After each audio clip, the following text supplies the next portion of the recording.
এই মুহূর্তে যে খবরের দিকে নজর রাখবো, দিল্লির এইমসে সাত সকালে অগ্নিকাণ্ড। অগ্নির সংযোগের জেরে চাঞ্চল্য ছড়ায় গোটা হাসপাতাল চত্বরে। আবারও জানিয়ে রাখি, দিল্লির এইমসে সাত সকালে অগ্নিকাণ্ড, আগুন আতঙ্ক ছড়ায় হাসপাতালের এন্ডোস্কোপি বিভাগে। পরিস্থিতি নিয়ন্ত্রণে আনতে ঘটনাস্থলে পৌঁছায় দমকলের 8টি ইঞ্জিন। কি কারণে এই আগুন তা এখনো জানা যায়নি, তবে অগ্নিকাণ্ডের খবর ছড়াতে দ্রুত নিরাপদে সরিয়ে নিয়ে যাওয়া হয় রোগীদের।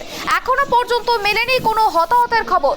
আবারও জানিয়ে রাখি, সাত সকালে আগুন আতঙ্ক দিল্লির এইমসে, আগুন আতঙ্ক ছড়ায় হাসপাতালের এন্ডোস্কোপি বিভাগে। এ বিষয় নিয়ে আমরা আরো বিস্তারিত জানাবো। আমাদের সঙ্গে টেলিফোন লাইনে জুড়ে গিয়েছেন আমাদের প্রতিনিধি রাজীব। দিল্লির এইমসে বিধ্বংসী অগ্নিকাণ্ড, কি জানা যাচ্ছে? দেখো, প্রথমেই জানিয়ে বলি যে সংবাদ সংস্থা সূত্রে যেটা আমরা জানতে পেরেছি যে কিছুক্ষণ আগে দিল্লির all India institute of medical সায়েন্সে এন্ডোস্কোপিক বিভাগে আগুন লাগে এবং হঠাৎ করেই সেখানে আগুন দেখা যায় এবং ভীষণ ধোঁয়া বেরোতে থাকে। সঙ্গে সঙ্গে কিন্তু দিল্লি ফায়ার সার্ভিসকে খবর দেওয়া হয় এইমসের তরফ থেকে, এবং দিল্লি পুলিশ এবং দিল্লি ফায়ার সার্ভিস তারা চলে আসে এবং ইতিমধ্যে কিন্তু 10টারও বেশি কিন্তু ফায়ার টেন্ডার তারা ঘটনাস্থলে রয়েছে, আগুন নেভানোর কাজ করছে।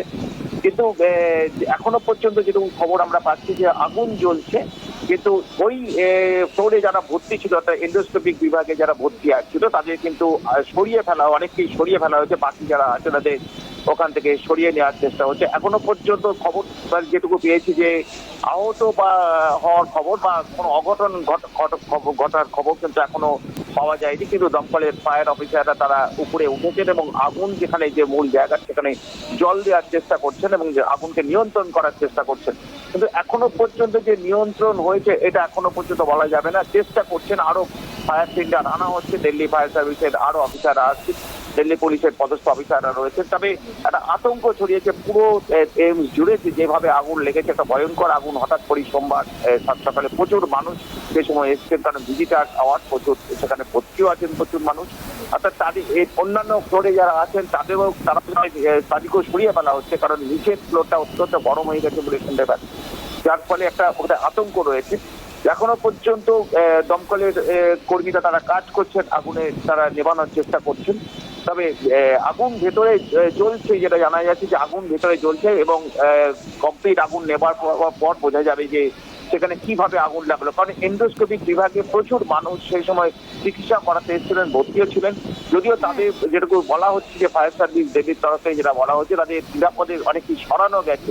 তবে এখনো পর্যন্ত বিস্তারিত এর থেকে আর কিছু বলতে পারছেন না, কারণ ওখানে চলছে, আগুন নেভানোর কাজ চলছে এবং পুরো বিষয়টা এই ডাক্তাররা রয়েছেন যে ওই ফ্লোরে যারা ডাক্তাররা ছিলেন তাদের সরিয়ে ফেলা হয়েছে, রোগীদের সরিয়ে ফেলা হয়েছে। কিন্তু কোন জায়গা থেকে আগুন লেগেছে সেটা এখনো পরিষ্কার নয়। চেষ্টা করা হচ্ছে আগুন নেভাবার পর সেটাকে আইডেন্টিফাই করা হবে এবং নিরাপদে যাতে অন্যান্য রোগীদের সরিয়ে ফেলা হয় সেই বিষয়টা কিন্তু তৎপর হয়েছে হাসপাতাল প্রশাসন, দমকল এবং পুলিশ বিভাগ। হ্যাঁ, একেবারেই অনেক ধন্যবাদ রাজীব। যে বিষয়টা আমাদের কাছে পরিষ্কার হলো, এখনো কিন্তু জানা যায়নি যে কি কারণে আগুন লেগেছে। দিল্লির এইমসে আগুন আতঙ্ক এবং এন্ডোস্কোপি বিভাগে আগুন লেগেছে বলে আমরা কিন্তু জানতে পারলাম, এবং আগুনের কারণে ঘটনাস্থলে পৌঁছেছে দমকলের 8টি ইঞ্জিন। এখনো আগুন নিয়ন্ত্রণে আনা সম্ভব হয়নি, এখনো আগুন নেভানোর কাজ চলছে। দমকলের কর্মীরা সেখানে পৌঁছেছেন এবং হাসপাতাল চত্বরে যে সমস্ত রোগীরা ভর্তি ছিলেন হাসপাতালের মধ্যে তাদেরকে সরিয়ে ফেলা হচ্ছে এবং এন্ডোস্কোপি বিভাগে যে সমস্ত রোগীরা ভর্তি ছিলেন তাদেরকেও সরিয়ে ফেলা হচ্ছে।